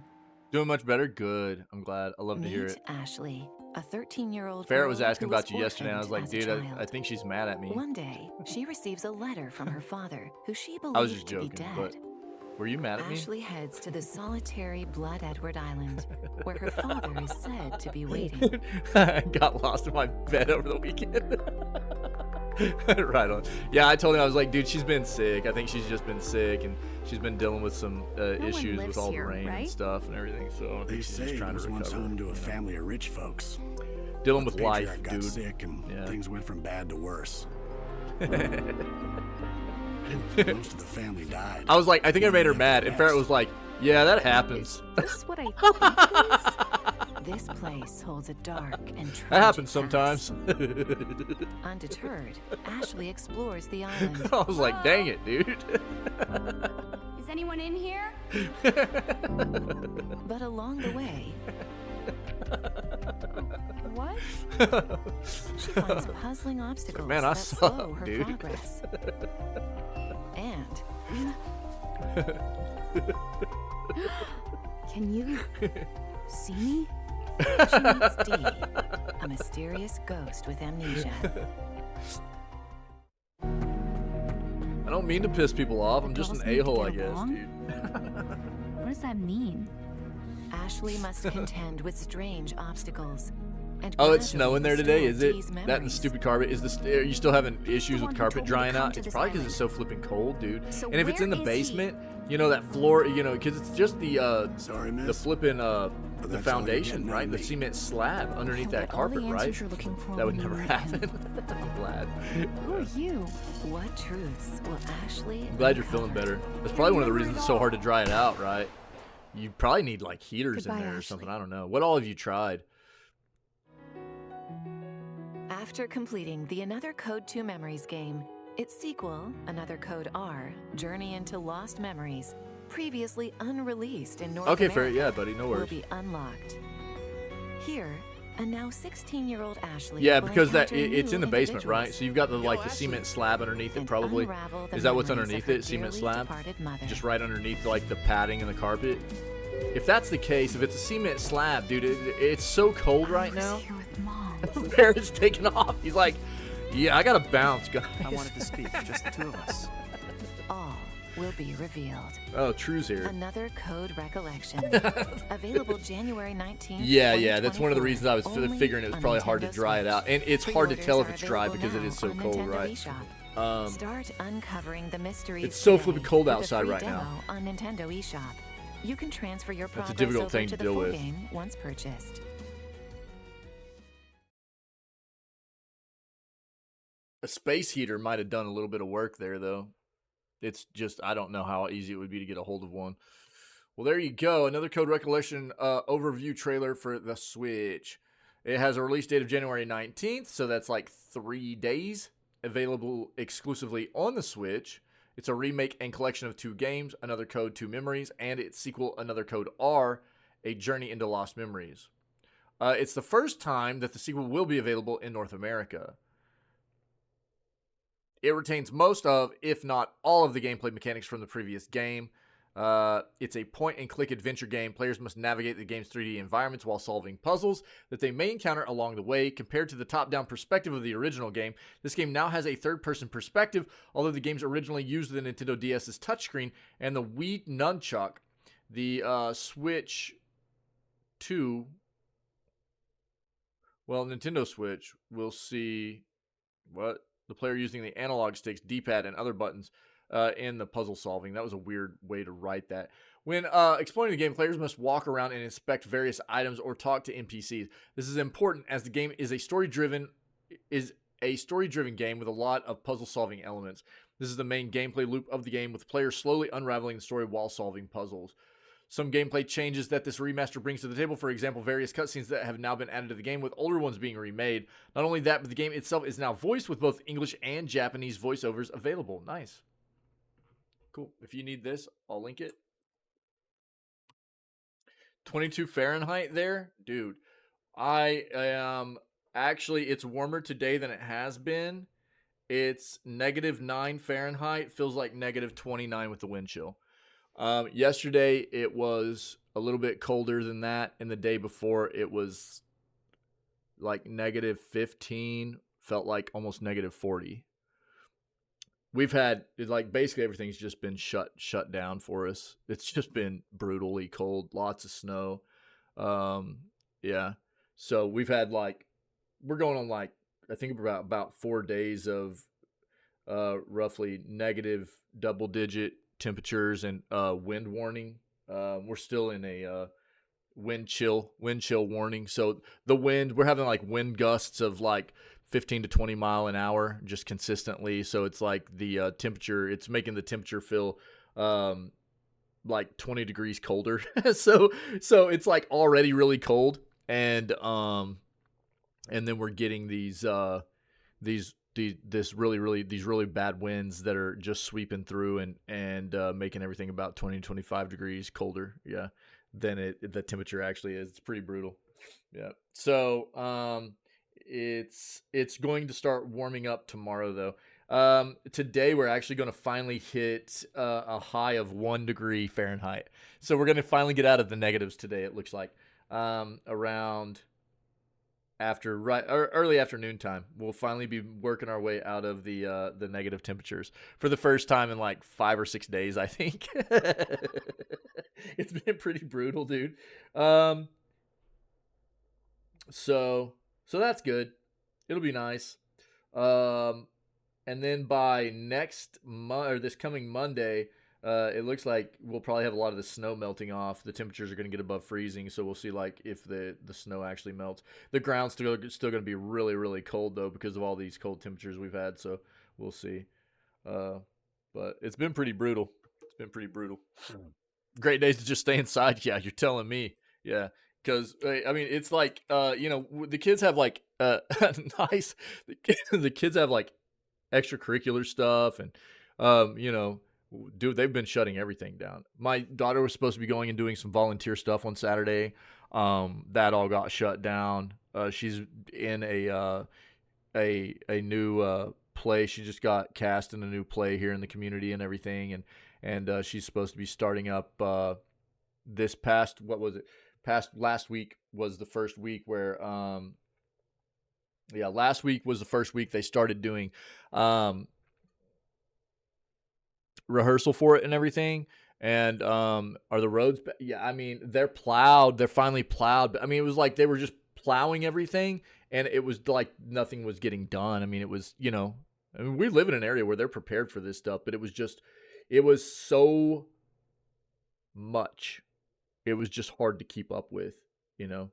So cold. That's one of the things. It's so cold. they're just trying to prevent people from having to get out in it. It's just so cold, they're just not wanting people to have to get out in it too. There was a ton of snow to begin with. It was really hard for them to keep up with, and now it's just gotten so cold that they don't necessarily want people getting out in it and risking anything. So if it's not necessary really, they've just been having, because like something like that, like the play practice and stuff, they're like, let's not risk it. No, we'll just try to figure it out as we move forward. So they've been like canceling all the practices and stuff like that. I mean, people are still going to work and everything. My wife's going to work. She works in healthcare and stuff, so she's still going to work and everything. But a lot of the extracurricular kind of things, people are just staying inside as much as possible. It's just brutally cold. Oh, for real? Dude, as soon as it snows here, they're all over it. As soon as it starts dropping, dude, plows are out. Yeah, she is. Yeah, she is. Yeah, thank you. So there's that. I'm doing something a little bit different now. I'm not closing out all of the news tabs, and I'll tell you guys why in a moment. UK retailer game to stop trade-in prompting concern. Yeah, so look, whenever I pulled this article up in the first place, I think that what people have to understand is this is going to be a part of the way the gaming industry is evolving. Obviously, the PC side of gaming has adopted this, digital only format for quite some time.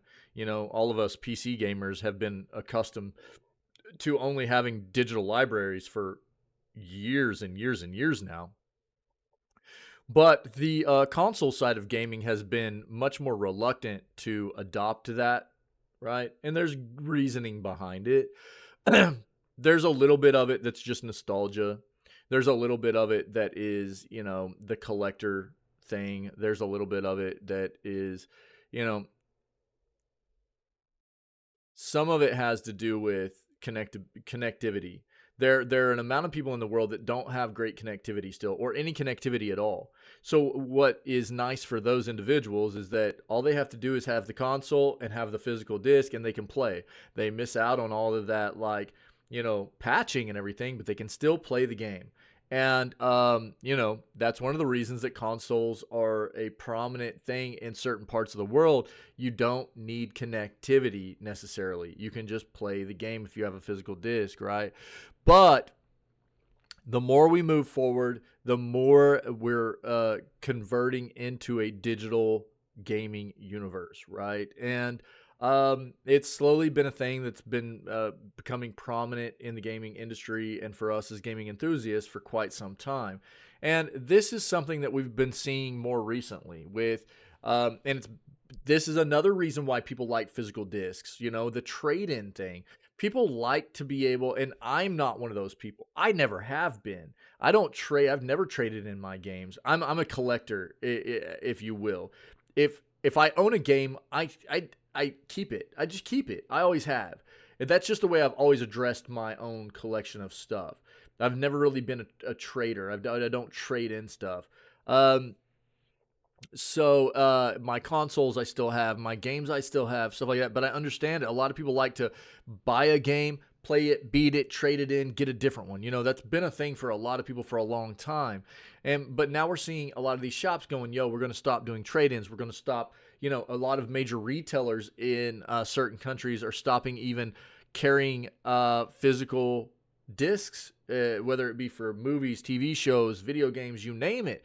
You know, everything is slowly converting over to a digital space.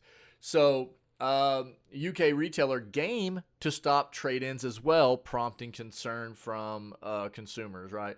It was recently suggested by staff working in the UK's biggest video games retailer Game that the company is to cease accepting trade-ins. This is a staggering revelation, as for more than 20 years, the firm has offered a wide range of pre-owned products, including console, software, and mobile devices.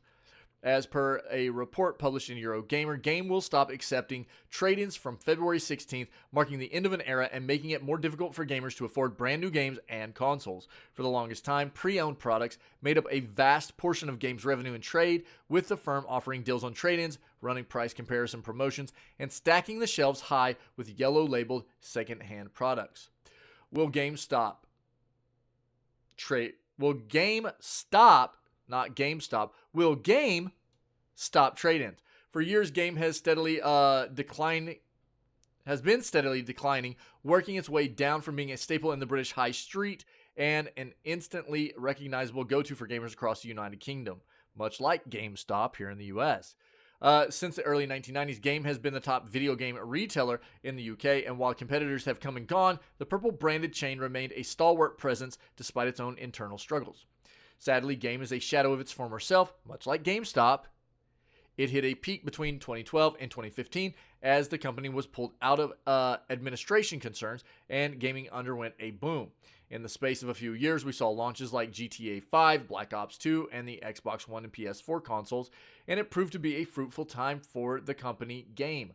As per the company's operating model, pre-owned sales were also sky high, and trade-ins were the bread and butter of the business. Since then, Game has slipped, closing most of its high street stores and retreating into the backrooms of Sports Direct stores across the UK. It's now more focused on selling toys, board games, and collectibles than it is on games, most would argue, just in the same manner of GameStop.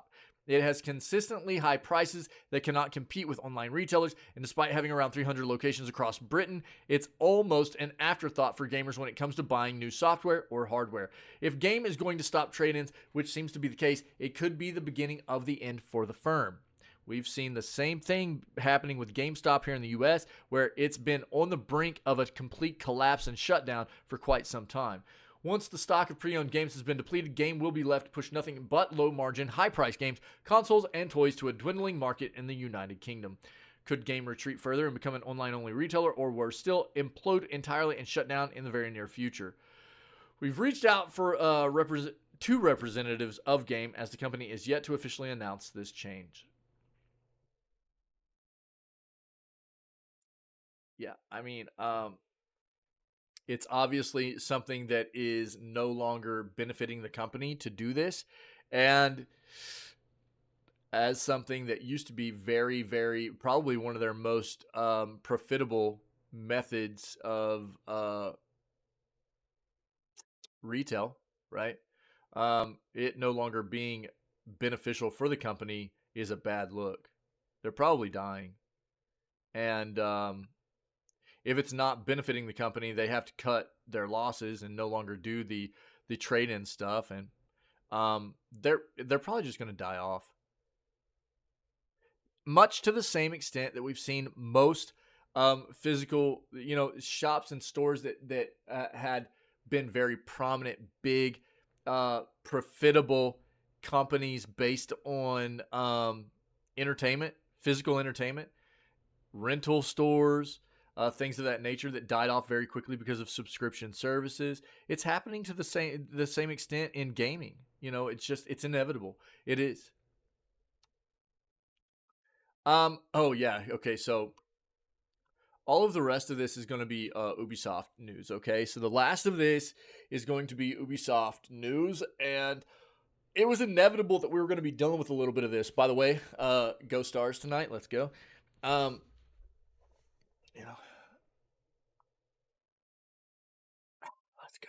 Let's go. So with the acquisition, the whenever Microsoft was able to fully acquire Activision Blizzard, one of the last hurdles they had was the UK market authority or whatever. You like that, True? So the one of the big issues was the UK market authority saw this acquisition as unhealthy and anti-competitive, especially for cloud gaming and streaming services and stuff. And so what they did was they said, look, you've got to figure out a way to allow other companies to be a part of this as a streaming competitor. You're gonna have you're gonna be a monopoly if you own Activision Blizzard, and you're also gonna hold the streaming rights to this. So basically, what they did is they came to an agreement with Ubisoft, right? If you don't remember, Ubisoft came to an agreement with Microsoft to say that for the next 15 years, Ubisoft gets all of the streaming rights for all of Microsoft's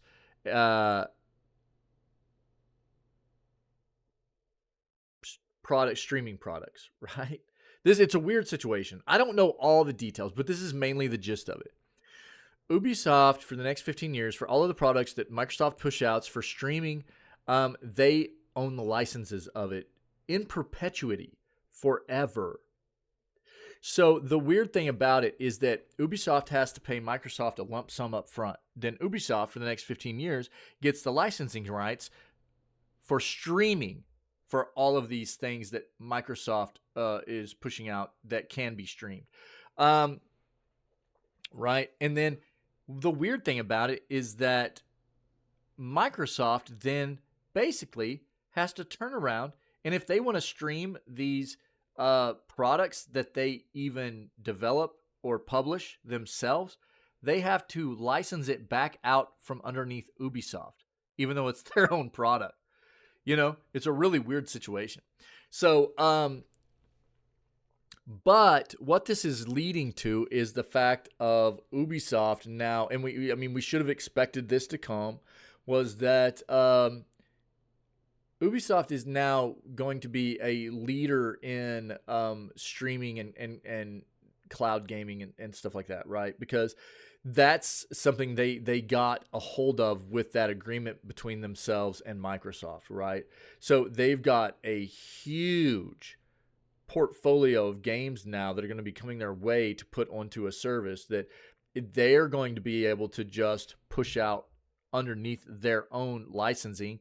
And any other company that wants to push them out has to license to them or from them as well, right? It's a weird situation, but it is what it is. That's the gist of what I remember about it. If there's any misinformation in that, I apologize, but I think that's pretty much the gist of it. I need to go back and re-educate myself on it a little bit, but it's a weird situation. Having a physical game collection is becoming a thing of the past, and a top Ubisoft executive says it's something we're going to have to get used to, much like we gave up our CD collections to Spotify and DVD collections to Netflix. This is kind of, an appropriate segue from what we were just talking about with the game company, dwindling with their resell and pre-owned game stuff and all of that. But a big part of this is because they don't want people owning games anymore. Ubisoft doesn't. They've got a huge hold on this like streaming stuff, right? The convenience of on-demand streaming collections, the size of the planet is great until it's not, as PlayStation owners found out last year when digital content they had actually paid for was removed with no notice. Yes, I remember this. Ubisoft's director of subscriptions, Felipe Tremblay, said, or is it just Philip? It's probably Felipe, right? Tremblay did, I don't know. Said, well, he wouldn't he? One of the things we saw is that gamers are used to, a little bit like DVD, having and owning their games. That's the consumer shift that needs to happen. They got comfortable not owning their CD collection or DVD collection. That's a transformation that's been a bit slower to happen in games. In some fashions. PC is fine, dude. We've embraced it. It's happened a long time ago. It's the console side that has been reluctant on this front. While true, comfortable might be a stretch for some people who snap up physical copies of games wherever possible and do not leave to the whim of a boardroom when your favorite game might be removed if it's not profitable. There's also the preservation argument. A whole preservation movement exists, led by the Video Game History Foundation, a nonprofit organization dedicated to preserving, celebrating, and teaching the history of video games, which is very, very, very important.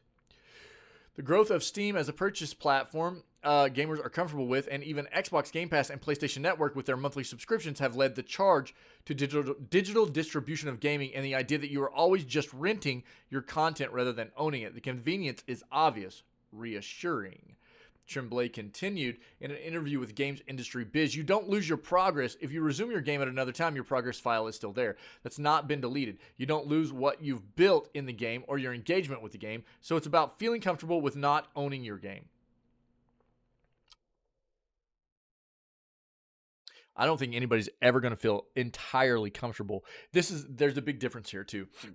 If you purchase a game outright on a platform digitally, you're still supposed to be owning that game. And there's a lot of debate around whether or not you actually do own that digital game or not. And there's actually been some things that have happened here recently where there are some court proceedings that have happened in certain parts of the world that are saying if you've paid money for a game, even if it's digital, you should be able to do what you want with that product.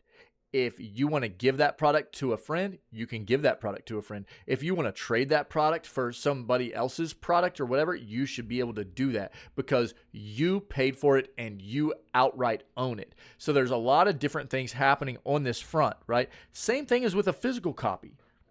If you own the digital copy, it shouldn't be any different than you owning the physical copy. Physical copy, you own it. You should be able to trade it. You should be able to, give it away. Whatever. It's yours. You own it. You should be able to do what you want with it. Same thing with a digital copy. But the digital realm hasn't worked like that in a large capacity, which is why now there's a lot of court proceedings going on to try and resolve this situation. I still have 2 boxes of DVDs. I definitely understand the gamer's perspective with that, but as people embrace that model, they will see that these games will exist. The service will continue. You'll be able to access them when you feel like that's reassuring. So the thing they're talking about here is the difference between owning digital content that you pay for and like a streaming service, right? Where you're paying for a service like Netflix, where you don't own that content, but you can stream it as long as you're paying for that subscription service. Or paying for Game Pass, where you don't own any of that content, but you can play it as long as you own that, or you're paying for that subscription service, right? So you're not going to own those games at all. but you're going to have access to all of the content they're providing you as long as you're paying for that subscription service. That's a much different thing than actually outright owning those games, right?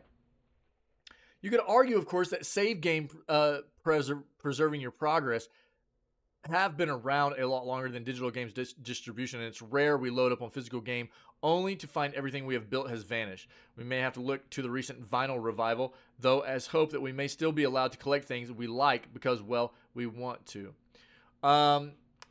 Yeah, so there's a reason why Ubisoft is trying to push everybody. Again, they didn't talk about it here yet, but we're going to see what we have next here.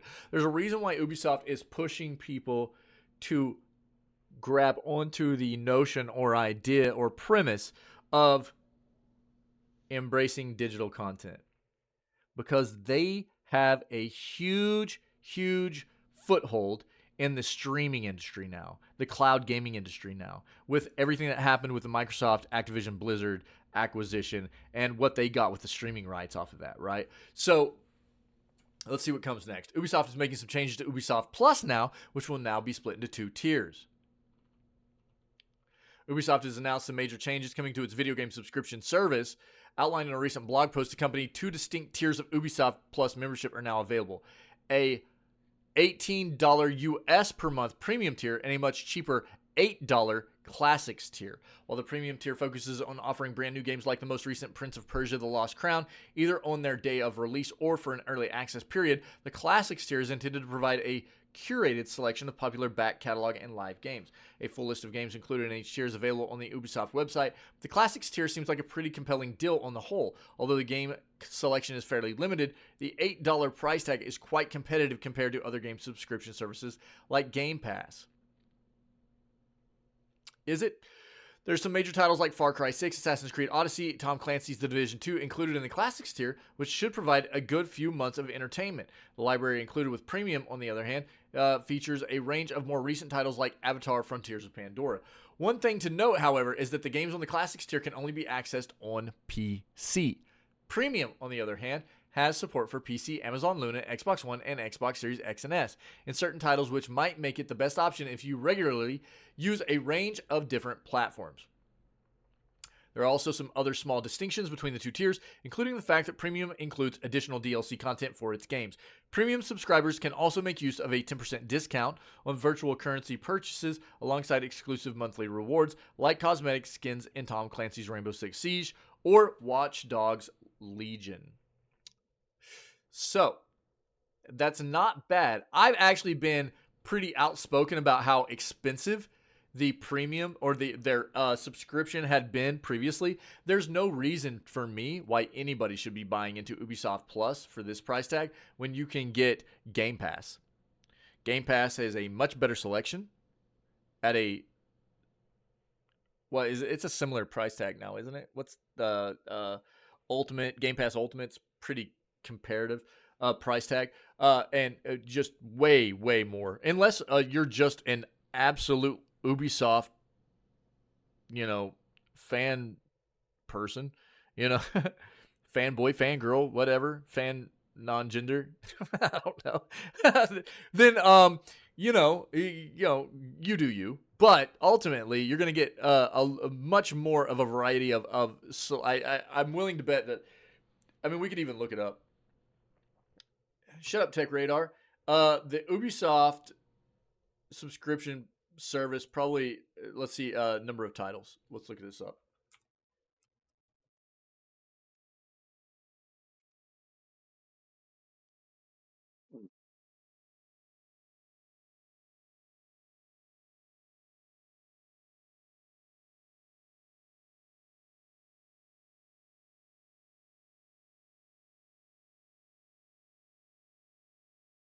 More than 100 games for $18 US, right? So more than 100 games. That could mean anywhere from 101 to 199 games. But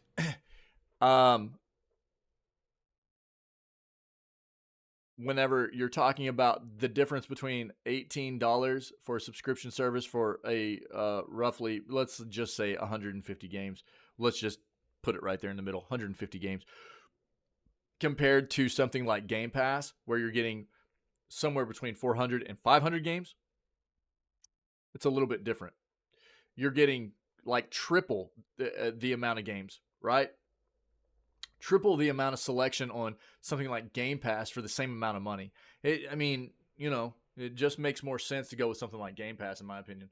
So, this is good though. You know, it's nice that they're fleshing this out a little bit more, giving people more options and everything. Let's see what this last thing is here. So, UbiWatt, new gaming subscription service, has launched. It's the most expensive yet.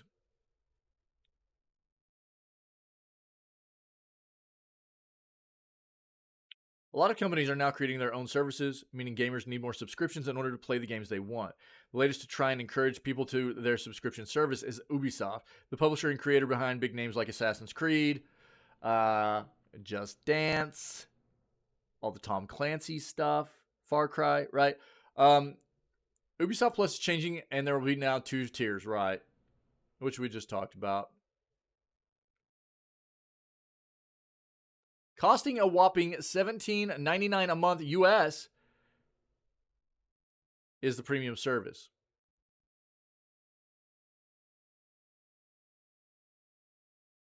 At $17.99 a month, it's one of the most expensive subscription services available, matching PS Plus Premium and $1 more expensive than Game Pass Ultimate. And like I said, Game Pass Ultimate, you're getting triple the amount of potential products to play. The catalog is so much bigger and more expansive, right?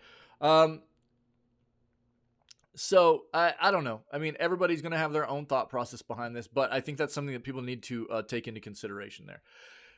Let me discuss something real quick. So I recently came to the upon the idea that like sometimes we have people that aren't able to be here as early as I start the news and everything, and I'm trying to be a bit more conscientious of trying to provide people. Usually, whenever I come across a a news article that is appropriate towards certain members of our community, then I'll, if they're not here and not able to be a part of the news segment, but I know it's something that is pertinent to them, I'll throw it in Discord and I'll tag them in it and stuff like that. I try to be nice like that, I get a pretty good feel for a lot of our longtime community members about the things that they're into, and I try to make sure that if there's something that might be relevant to them that they might want to know, and I'm not sure if they've been privy to that information, I try to make sure that I shoot it out to them, But I think, I've come across this notion that because we do the news every day, and